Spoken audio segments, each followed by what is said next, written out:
Hi friends, welcome back to Nisha cooking channel. ನಾನಿವತ್ತು ನಿಮ್ಮ ಜೊತೆ ಶೇರ್ ಮಾಡ್ತಾಯಿದ್ದೀನಿ ನೋಡಿರಿ, ಸೂಪರ್ ಟೇಸ್ಟಿಯಾದಂಥ ಸ್ನ್ಯಾಕ್ಸ್ ರೆಸಿಪಿನ ಮಾಡ್ತಾಯಿದ್ದೀನಿ. ಮಕ್ಕಳು ಲಂಚ್ ಬಾಕ್ಸಿಗೆ ಏನಾದರೂ ಡಿಫ್ರೆಂಟ್ ಆದ ಟೇಸ್ಟ್ನಲ್ಲಿ ಮಾಡಿ ಕಟ್ಟಬೇಕು ಸ್ನ್ಯಾಕ್ಸ್ ಅಂದ್ಕೊಂಡಾಗ, ಅಥವಾ ಹೊರಗಡೆ ಬೇಕ್ರಿ ಸ್ಟೈಲ್ನಲ್ಲಿ ಏನಾದರೂ ತಿನ್ನಬೇಕು ಅಂದ್ಕೊಂಡಾಗ ನೋಡಿರಿ, ಯಾವ ಬೇಕರಿಗಳಲ್ಲೂ ಸಿಗಲ್ಲ, ಯಾವ ಹೋಟೆಲ್ಗಳಲ್ಲೂ ಸಿಗಲ್ಲ. ಆ ರೀತಿಯಾದಂಥ ಒಂದು ಸ್ನ್ಯಾಕ್ಸನ್ನು ಇವತ್ತು ಹೇಗೆ ಮಾಡೋದು ಅಂಥೇಳಿ ತೋರಿಸ್ತಾ ಇದ್ದೀನಿ ನೋಡಿರಿ. ಕೇವಲ ಒಂದು ಆಲೂಗಡ್ಡೆನ ಬಳಸಿಬಿಟ್ಟು ಈ ಸ್ನ್ಯಾಕ್ಸನ್ನು ಮಾಡಿ ತೋರಿಸ್ತಾ ಇದ್ದೀನಿ ನೋಡಿ. ಸೂಪರ್ ಕ್ರಂಚಿ ಆ್ಯಂಡ್ ಕ್ರಿಸ್ಪಿಯಾಗಿ ಬಂದಿದೆ. ಹೇಗೆ ಮಾಡೋದು ಅಂತ ನೋಡ್ಕೊಳ್ರಿ. ಇದೇ ರೀತಿ ನೀವು ಕೂಡ ಮಾಡ್ಕೊಂಡು ತಿಂದು ನೋಡಿರಿ. ಈ ವಿಡಿಯೋ ಏನಾದರೂ ಇಷ್ಟ ಆಗ್ತಾ ಇದೆಯಾ? ಹಾಗಾದರೆ ನಮ್ಮ ಚಾನಲ್ಗೆ ಸಬ್ಸ್ಕ್ರೈಬ್ ಮಾಡ್ಕೊಳ್ರಿ. ಇನ್ನೂ ಒಳ್ಳೆ ರೆಸಿಪಿಗಳಿಗೋಸ್ಕರ ಬೆಲ್ ಬಟನನ್ನು ಒತ್ತಿರಿ. ಆವಾಗ ಬೆಲ್ ಬಟನ್ ಒತ್ತಿದರೆ ನಾನು ಹಾಕೋ ಡೈಲಿ ವಿಡಿಯೋ ನೋಟಿಫಿಕೇಷನ್ ನಿಮಗೆ ಬರುತ್ತೆ. ವಿಡಿಯೋನ ನೀವು ಈಸಿಯಾಗಿ ರೆಸಿಪಿಗಳನ್ನು ಕಲಿಬೋದು. ಹಾಗಾದರೆ ತಡ ಯಾಕೆ, ವಿಡಿಯೋಗೆ ಒಂದು ಲೈಕ್ ಕೊಟ್ಟು ಹೇಗೆ ಮಾಡೋದು ಅಂಥೇಳಿ ನೋಡ್ಕೊಳ್ರಿ. ಇಲ್ಲಿ ನೋಡಿರಿ, ನಾನು ಒಂದು ಕುದಿಸಿದಂಥ ಆಲೂಗಡ್ಡೆನ ತೊಗೊಂಡಿದ್ದೀನಿ. ಬಾಯ್ಲ್ ಮಾಡಿದಂಥ ಒಂದು ಆಲೂಗಡ್ಡೆಯಿಂದ ಈ ಸ್ನ್ಯಾಕ್ಸನ್ನು ಇವತ್ತು ಪ್ರಿಪೇರ್ ಮಾಡ್ತಾಯಿದ್ದೀನಿ. ತುಂಬ ಟೇಸ್ಟಿಯಾಗಿರುತ್ತೆ, ಕ್ರಂಚಿಯಾಗಿ ಬರುತ್ತೆ. ಟ್ರೈ ಮಾಡಿ ನೋಡಿರಿ, ಖಂಡಿತ ಎಲ್ಲರೂ ಇಷ್ಟಪಡ್ತಾರೆ. ಈಗ ನೋಡಿರಿ, ಇದನ್ನು ಮೇಲಿನ ಸಿಪ್ಪೆ ಎಲ್ಲ ನಾನು ಈಸಿಯಾಗಿ ಪೀಲ್ ಆಗಬೇಕು ಅಂಥೇಳಿ ಈ ಥರ ಕಟ್ ಮಾಡಿ ಬೇಯಿಸಿದ್ದೀನಿ. ಒಂದರಲ್ಲಿ 2 ಪಾರ್ಟ್ ಮಾಡಿ ಇದನ್ನು ಬೇಯಿಸಿದ್ರೆ ನೋಡಿರಿ, ಈಸಿಯಾಗಿ ಸಿಪ್ಪೆ ಸುಲಿಯೋದಕ್ಕೆ ನಮಗೆ ಯಾವುದೇ ಇದಾಗೋದಿಲ್ಲ. ಹಾಗೆಯೇ ನಾವು ಈಸಿಯಾಗಿ ಪೀಲ್ ಮಾಡ್ಬೋದು. ಈಗ ಇದನ್ನು ಸ್ಮ್ಯಾಶರಿಂದನಾದರೂ ಸ್ಮ್ಯಾಶ್ ಮಾಡ್ಕೊಳ್ರಿ. ಈ ಥರ ಫೋರ್ಕಿಂದನಾದರೂ ಇದನ್ನು ನೀಟಾಗಿ ಗಂಟು ಇಲ್ದಿರೋ ರೀತಿ ಆಲೂಗಡ್ಡೆನ ಸ್ಮ್ಯಾಶ್ ಮಾಡ್ಕೋಬೇಕು. ಪೂರ್ತಿ ಪೇಸ್ಟ್ ಥರ ಆಗಬೇಕು ನೋಡಿರಿ, ಆ ರೀತಿ ಇದನ್ನು ಸ್ಮ್ಯಾಶ್ ಮಾಡಿರಿ. ಇಲ್ಲ ಚೀಸ್ ಗ್ರೇಟರ್ ಇದ್ದರೆ ಅದರಿಂದ ಗ್ರೇಟ್ ಮಾಡಿದ್ರಂತೂ ಈಸಿಯಾಗಿ ಆಗುತ್ತೆ. ಈ ಥರ ಮಾಡಿದ್ರೆ ಫಟಾಫಟ್ ಅಂಥೇಳಿ ನಾವು ಸ್ಮ್ಯಾಶ್ ಮಾಡ್ಕೋಬೋದು ನೋಡಿರಿ. ಈ ರೀತಿ ಒಂದು ಸರಿ ಮಾಡಿ ನೋಡಿರಿ, ಈಸಿಯಾಗಿ ಆಗುತ್ತೆ, ಬೇಗನೆ ಕ್ವಿಕ್ಕಾಗಿ ಆಗುತ್ತೆ. ಫೋರ್ಕಿಂದ ನೋಡಿರಿ, ಈ ರೀತಿ ಯಾವುದೇ ಗಂಟುಗಳಿರಬಾರ್ದು. ಗಂಟುಗಳಿದ್ದರೆ ನೋಡಿರಿ ಸ್ನ್ಯಾಕ್ಸ್ ಚೆನ್ನಾಗಿ ಬರೋದಿಲ್ಲ. ಈಗ ಇದನ್ನು ಸೈಡಿಗೆ ಎತ್ತಿಡೋಣ. ಇಲ್ಲಿ ನೋಡಿರಿ, ನಾನು 1 ಕಪ್ಪಷ್ಟು ಚಪಾತಿ ಹಿಟ್ಟನ್ನು ತೊಗೊಂಡಿದ್ದೀನಿ, ಅಂದರೆ ಗೋಧಿ ಹಿಟ್ಟನ್ನು ತೊಗೊಂಡಿದ್ದೀನಿ ನೋಡಿರಿ. ನೀವು ಮೆಜರ್ಮೆಂಟಿಗೆ ಯಾವುದಾದ್ರೂ ಬಳಸ್ಬೋದು, ಅಥವಾ ಚಪಾತಿ ಹಿಟ್ಟು ಏನಾದರೂ ಮಿಕ್ಕಿದ್ದಿದ್ರೆ, ಮಾಡಿ ಚಪಾತಿ ಉಳಿದಿರಿದ್ರೆ ಸ್ವಲ್ಪ ಹಿಟ್ಟು ಉಳಿದಿದ್ರೆ ಅದರಿಂದನೇ ನೀವು ಇದನ್ನು ಮಾಡ್ಬೋದು. ಈಗ ಗೋಧಿ ಹಿಟ್ಟನ್ನು ನಾನು ಒಂದು ಬೌಲಿಗೆ ಹಾಕಿ ನಾದ್ತಾಯಿದ್ದೀನಿ. ಅಂದರೆ ಚಪಾತಿ ಹಿಟ್ಟು ಉಳಿದಿದ್ರೆ ಸ್ವಲ್ಪ ಗಟ್ಟಿಯಾಗಿರಬೇಕು ನೋಡಿರಿ, ನೀರಾಗಿರಬಾರ್ದು. ಸಾಫ್ಟ್ ಆಗಿದ್ದರೆ ಇದು ಸ್ನ್ಯಾಕ್ಸ್ ಚೆನ್ನಾಗಿ ಬರೋದಿಲ್ಲ. ಸ್ವಲ್ಪ ಹಿಟ್ಟು ಗಟ್ಟಿಯಾಗಿಯೇ ನಾವು ಪ್ರಿಪೇರ್ ಮಾಡ್ಕೋಬೇಕು. ಇದಕ್ಕೆ 1 ಚಿಟಿಕೆಯಷ್ಟು ಉಪ್ಪು ಹಾಕ್ತಾಯಿದ್ದೀನಿ. ಆಮೇಲೆ ನೋಡಿರಿ, 1 ಸ್ಪೂನಷ್ಟು ಸ್ವಲ್ಪ ಎಣ್ಣೆ ಹಾಕ್ತಾಯಿದ್ದೀನಿ. ಎಣ್ಣೆ ಹಾಕೋದ್ರಿಂದ ಸ್ನ್ಯಾಕ್ಸ್ ಗರಿಗರಿಯಾಗಿ ಬರುತ್ತೆ. ಹಿಟ್ಟು ಚೆನ್ನಾಗಿ ಆಯ್ಲಿ ಆಗಿರಬೇಕು. ಹಂಗಾಗಿ ಇದನ್ನು ಚೆನ್ನಾಗಿ ಮಿಕ್ಸ್ ಮಾಡಿಕೊಡ್ರಿ. ನೋಡಿರಿ, ಈ ರೀತಿ ಇದನ್ನು ಮಿಕ್ಸ್ ಮಾಡ್ಕೊಂಡಿಂದ ನೋಡಿರಿ, ಈ ಥರ ಡ್ರೈ ಹಿಟ್ಟಿನಲ್ಲಿ ಎಣ್ಣೆ ಮತ್ತು ಉಪ್ಪು ಚೆನ್ನಾಗಿ ಮಿಕ್ಸ್ ಆಗಬೇಕು. ಆವಾಗ ಹಿಟ್ಟು ಚೆನ್ನಾಗಿ ಕ್ರಿಸ್ಪಿಯಾಗಿ ಬರ್ತದೆ. ಹಿಟ್ಟು ನಾದ್ಕೊಳ್ಳೋಕೆ ನಮಗೆ ಈಸಿ ಆಗುತ್ತೆ. ಸ್ವಲ್ಪನೇ ನೀರು ಹಾಕಿ ಇದನ್ನು ಚಪಾತಿ ಹಿಟ್ಟಿಗಿಂತ ಗಟ್ಟಿಯಾಗಿ ಹಿಟ್ಟನ್ನು ನಾದ್ಕೊಳ್ರಿ. ನೀವು ಎಷ್ಟು ಚೆನ್ನಾಗಿ ನಾದ್ಕೋತೀರೋ ಅಷ್ಟು ಚೆನ್ನಾಗಿ ಸ್ನ್ಯಾಕ್ಸ್ ಬರುತ್ತೆ. ಹಿಟ್ಟು ಏನಾದರೂ ಅಕಸ್ಮಾತಾಗಿ ಸಾಫ್ಟ್ ಆತಂದರೆ ಇನ್ನೂ ಸ್ವಲ್ಪ ಒಣ ಹಿಟ್ಟು ಅಂದರೆ ಡ್ರೈ ಹಿಟ್ಟನ್ನು ಹಾಕಿ ನೀವು ಮಿಕ್ಸ್ ಮಾಡ್ಕೊಳ್ರಿ.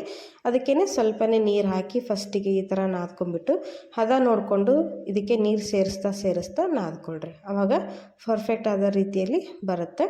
ನೀವು ಈಸಿಯಾಗಿ ಮಾಡ್ಕೋಬೋದು ನೋಡಿರಿ. ಕರೆಕ್ಟಾದ ಶೇಪಲ್ಲಿ ಸ್ನ್ಯಾಕ್ಸ್ಗಳು ಮಾಡಬೇಕು ಅಂದರೆ ಹಿಟ್ಟನ್ನು ನೀಟಾಗಿ ನಾದ್ಕೋಬೇಕು ನೋಡಿರಿ.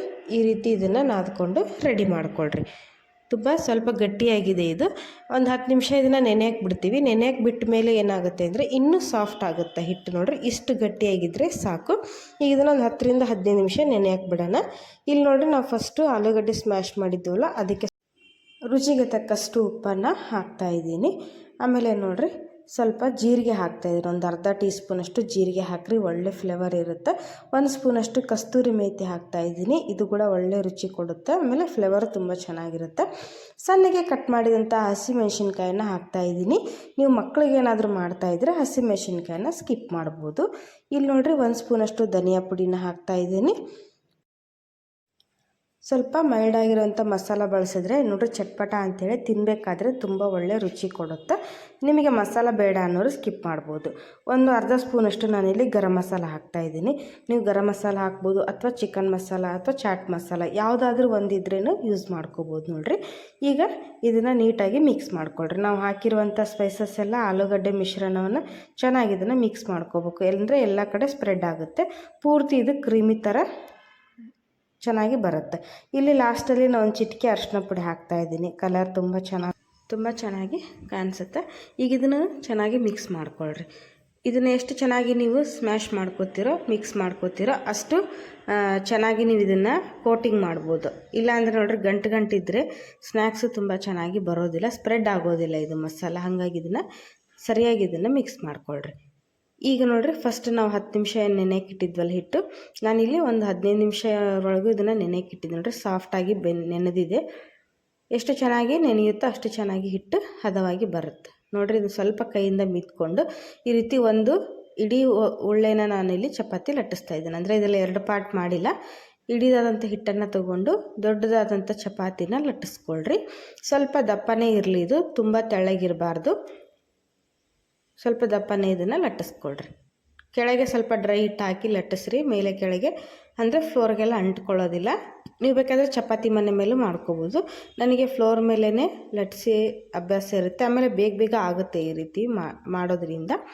ಈಸಿಯಾಗಿ ನಾವು ಕ್ವಿಕ್ಕಾಗಿ ಮಾಡ್ಕೋಬೋದು.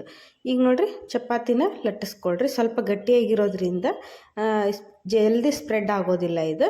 ಈ ರೀತಿ ನೋಡಿರಿ ಲಟ್ಟಿಸ್ಕೊಳ್ರಿ. ಇಲ್ಲಿ ಎಷ್ಟು ದಪ್ಪ ಲಟ್ಟಿಸ್ಕೋಬೇಕಂತ ತೋರಿಸ್ತಾ ಇದ್ದೀನಿ. ಇಡೀದಾದಂಥ ಹಿಟ್ಟನ್ನು ತೊಗೊಂಡು ದೊಡ್ಡದಾದಂಥ ಚಪಾತಿ ಲಟ್ಟಿಸಿ ನೋಡಿರಿ. ಇಷ್ಟು ದಪ್ಪ ಇದ್ದರೆ ಸಾಕು. ತುಂಬ ದಪ್ಪಗೂ ಇರಬಾರ್ದು, ತುಂಬ ತೆಳ್ಳಗೂ ಇರಬಾರ್ದು ನೋಡಿರಿ. ಈಗ ಇದಕ್ಕೆ ನಾನು 1 ಸ್ಪೂನಷ್ಟು ಟೊಮ್ಯಾಟೊ ಕೆಚಪ್ಪನ್ನು ಹಾಕ್ತಾಯಿದ್ದೀನಿ. ಟೊಮ್ಯಾಟೊ ಸಾಸ್ ಆಗಿರ್ಬೋದು ಅಥವಾ ಟೊಮ್ಯಾಟೊ ಕೆಚಪ್ ಯಾವುದಾದ್ರೂ ನೀವು ಇದನ್ನು ಹಾಕಿ ಇದನ್ನು ಸ್ಪ್ರೆಡ್ ಮಾಡಿರಿ ನೀಟಾಗಿ.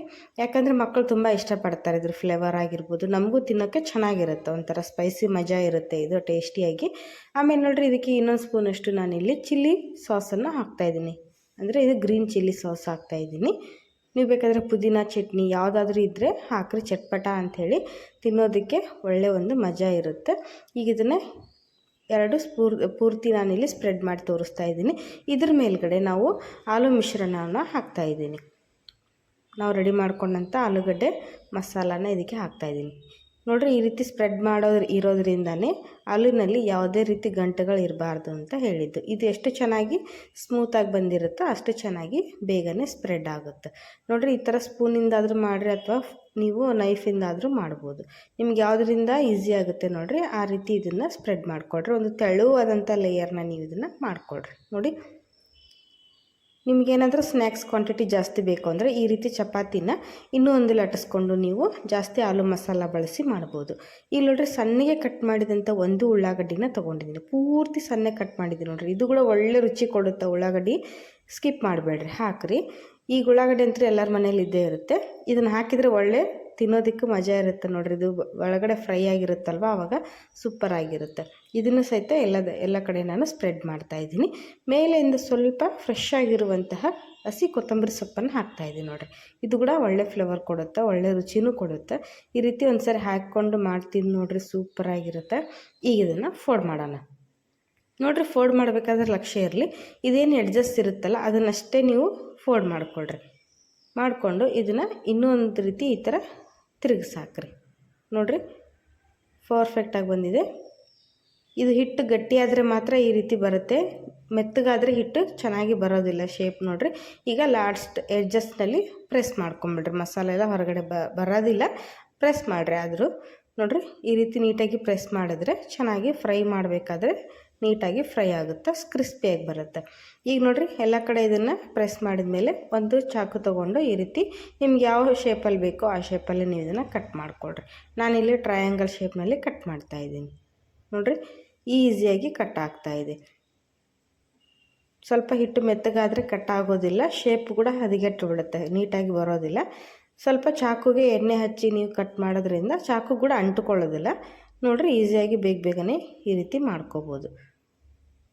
ನೋಡಿರಿ ಹೀಗೇ ಎಲ್ಲ ಸ್ನ್ಯಾಕ್ಸನ್ನು ಕಟ್ ಮಾಡಿ ಇದನ್ನು ಒಂದು ತಟ್ಟೆಗೆ ನಾನು ತೆಗಿತಾ ಇದ್ದೀನಿ. ಇಲ್ಲಿ ನೋಡಿರಿ ಒಳಗಡೆ ಲೇಯರ್ಸ್ ಯಾವ ರೀತಿ ಬಂದಿದೆ ಅಂತ ತೋರಿಸ್ತಾ ಇದ್ದೀನಿ. ನಾವು ಫಿಲ್ಲಿಂಗ್ ಮಾಡಿರೋ ಮಸಾಲ ಕೂಡ ನೀಟಾಗಿ ಕುತ್ಕೊಂಡಿದೆ, ತುಂಬ ಚೆನ್ನಾಗಿ ಬಂದಿದೆ. ಹಾಗಾದರೆ ಇದನ್ನು ಪ್ಲೇಟಿಗೆ ತೆಗೆದು ಎಲ್ಲದನ್ನು ಈಗ ಫ್ರೈ ಮಾಡೋಣ. ಫ್ರೈ ಮಾಡಬೇಕಾದ್ರೆ ಈಗ ನಾವು ಡೈರೆಕ್ಟಾಗಿ ಫ್ರೈ ಮಾಡೋಂಗಿಲ್ಲ, ಸ್ವಲ್ಪ ಇದಕ್ಕೆ ಸ್ಲರಿನ ರೆಡಿ ಮಾಡ್ಕೊಳ್ಳೋಣ. ಈಗ ಇದನ್ನೆಲ್ಲ ಫಸ್ಟು ನಾನು ಪ್ಲೇಟಿಗೆ ತೆಗೆದು ಹಾಕ್ತಾಯಿದ್ದೀನಿ. ನೋಡಿರಿ ಈ ರೀತಿ ಮಾಡಿಕೊಂಡ್ರೆ ನೀಟಾಗೂ ಇರುತ್ತೆ, ನಿಮಗೆ ಬೇಗನೂ ಕೆಲಸ ಆಗುತ್ತೆ. ಈಗ ನೋಡಿರಿ ಒಂದು ಬೌಲನ್ನು ತೊಗೋತಾ ಇದ್ದೀನಿ. ಇದಕ್ಕೆ ಒಂದು 3 ಟೇಬಲ್ ಸ್ಪೂನಷ್ಟು ನಾನಿಲ್ಲಿ ಗೋಧಿ ಹಿಟ್ಟನ್ನು ಹಾಕ್ತಾಯಿದ್ದೀನಿ. ನೀವು ಬೇಕಾದರೆ ಮೈದಾ ಹಿಟ್ಟನ್ನಾದರೂ ಬಳಸ್ಬೋದು ಇಷ್ಟಪಡೋರಿದ್ದರೆ, ಇಲ್ಲಾಂದರೆ ಗೋಧಿ ಹಿಟ್ಟಿನಲ್ಲೇ ಮಾಡಿರಿ ಚೆನ್ನಾಗಿರುತ್ತೆ. ಇದಕ್ಕೆ ನೋಡಿರಿ ಒಂದು ಅರ್ಧ ಟೀ ಸ್ಪೂನಷ್ಟು ನಾನು ಬಿಳಿ ಎಳ್ಳನ್ನು ಹಾಕ್ತಾಯಿದ್ದೀನಿ. ಇದಕ್ಕೆ ಮತ್ತು ಒಂದು ಚಿಟಿಕೆ ಉಪ್ಪನ್ನು ಹಾಕ್ತಾಯಿದ್ದೀನಿ. ಒಂದು ಅರ್ಧ ಟೀ ಸ್ಪೂನಷ್ಟು ಚಿಲ್ಲಿ ಫ್ಲೇಕ್ಸನ್ನು ಹಾಕ್ತಾಯಿದ್ದೀನಿ ನೋಡಿರಿ. ನೀವು ಬೇಕಾದರೆ ಚಿಲ್ಲಿ ಫ್ಲೇಕ್ಸ್ ಇಲ್ಲ ಅನ್ನೋರು ಅಚ್ಚ ಖಾರದ ಪುಡಿನಾದರೂ ಹಾಕ್ಬೋದು. ಇದನ್ನು ನೀರು ಹಾಕಿ ಇದನ್ನು ಸ್ಲರಿ ರೀತಿ ರೆಡಿ ಮಾಡ್ಕೊಳ್ರಿ. ಅಂದರೆ ಪೂರ್ತಿ ಗಟ್ಟಿಯಾಗಿರಬಾರ್ದು, ಪೂರ್ತಿ ನೀರಾಗೂ ಇರಬಾರ್ದು. ಕ್ರೀಮಿ ಸ್ಟ್ರಕ್ಚರ್ನಲ್ಲಿ ಇದನ್ನು ರೆಡಿ ಮಾಡ್ಕೊಳ್ರಿ. ಯಾವುದೇ ಗಂಟುಗಳು ಇಲ್ಲದಿರೋ ರೀತಿ ಇದನ್ನು ರೆಡಿ ಮಾಡಿರಿ. ನೋಡಿರಿ ಈ ರೀತಿಯಾಗಿರಬೇಕು. ಈಗ ನಾನಿಲ್ಲಿ ಒಂದು ತವಾನ ಬಿಸಿ ಮಾಡೋಕ್ಕಿಟ್ಟಿದ್ದೀನಿ. ಯಾಕೆಂದರೆ ಡೈರೆಕ್ಟಾಗಿ ನಾವು ಸ್ಲರಿನಲ್ಲಿ ಡಿಪ್ ಮಾಡಿದ ಮೇಲೆ ಡೈರೆಕ್ಟಾಗಿ ಕರಿಬೇಕಾಗುತ್ತೆ. ಹಾಗಾಗಿ ಫಸ್ಟೇ ಎಣ್ಣೆ ಬಿಸಿ ಮಾಡಿಕೊಂಡು ನಾವು ಇದನ್ನು ತಯಾರು ಮಾಡ್ಕೋಬೇಕು. ಎಣ್ಣೆ ಇಲ್ಲಿ ಬಿಸಿ ಆಗಲಿ, ಫ್ರೈ ಮಾಡೋದಕ್ಕೆ ಬೇಕಾದಷ್ಟು ಎಣ್ಣೆನ ಹಾಕಿದ್ದೀನಿ. ಈಗ ನೋಡಿರಿ ಒಂದೊಂದೇ ಪೀಸಸ್ನ ಇಲ್ಲಿ ಸ್ಲರಿನಲ್ಲಿ ಹಾಕಿ ನಾನು ಡೈರೆಕ್ಟಾಗಿ ಬೇಗನೆ ಎಣ್ಣೆಗೆ ಹಾಕ್ರಿ. ಇಲ್ಲಾಂದರೆ ಇದರಲ್ಲಿ ತುಂಬ ಹೊತ್ತು ನಾವು ನೆನೆಯೋಕ್ಕೆ ಬಿಡಬಾರ್ದು. ಇದರಲ್ಲಿ ಅದ್ದಿದ ತಕ್ಷಣವೇ ಡೈರೆಕ್ಟಾಗಿ ಕರಿಬೇಕು. ಜಾಸ್ತಿ ಹೊತ್ತು ಎಣ್ಣೆಲಿ ಬಿಟ್ಟರೆ ಸ್ನ್ಯಾಕ್ಸ್ ಹಾಳಾಗಿಬಿಡುತ್ತೆ. ನೋಡಿರಿ ಸ್ಲರಿನಲ್ಲಿ ಜಾಸ್ತಿ ಹೊತ್ತು ನೆನೆಯೋಕ್ಕೆ ಇಡಬಾರ್ದು. ಈ ರೀತಿ ಸ್ಪೂನಿನ ಸಹಾಯದಿಂದ ಹಾಕ್ರಿ. ಕೈಗೆ ಸಿಡಿಯೋದಿಲ್ಲ, ನೀಟಾಗಿ ಬರುತ್ತೆ. ಕೈಯಿಂದ ಹಾಕಿದರೆ ಎಣ್ಣೆ ಸಿಡಿಯೋದು ಜಾಸ್ತಿ ಇರುತ್ತೆ. ಹಾಗಾಗಿ ಎಣ್ಣೆ ಚೆನ್ನಾಗಿ ಬಿಸಿಯಾಗಿರೋದ್ರಿಂದ ಸ್ಪೂನಿಂದನೇ ಹಾಕ್ರಿ. ನೋಡಿ ಇದೇ ರೀತಿ ಒಂದೊಂದಾಗಿನೇ ಸ್ಲರಿನಲ್ಲಿ ಡಿಪ್ ಮಾಡ್ತಿ ಹಾಕ್ರಿ. ತುಂಬ ಚೆನ್ನಾಗಿ ಬರುತ್ತೆ. ಕೋಟಿಂಗ್ ಚೆನ್ನಾಗಿ ಕೂತ್ಕೊಳ್ಳುತ್ತೆ ಸ್ಲರಿನಲ್ಲಿ ಡಿಪ್ ಮಾಡಿ ಹಾಕಿರೋದ್ರಿಂದ.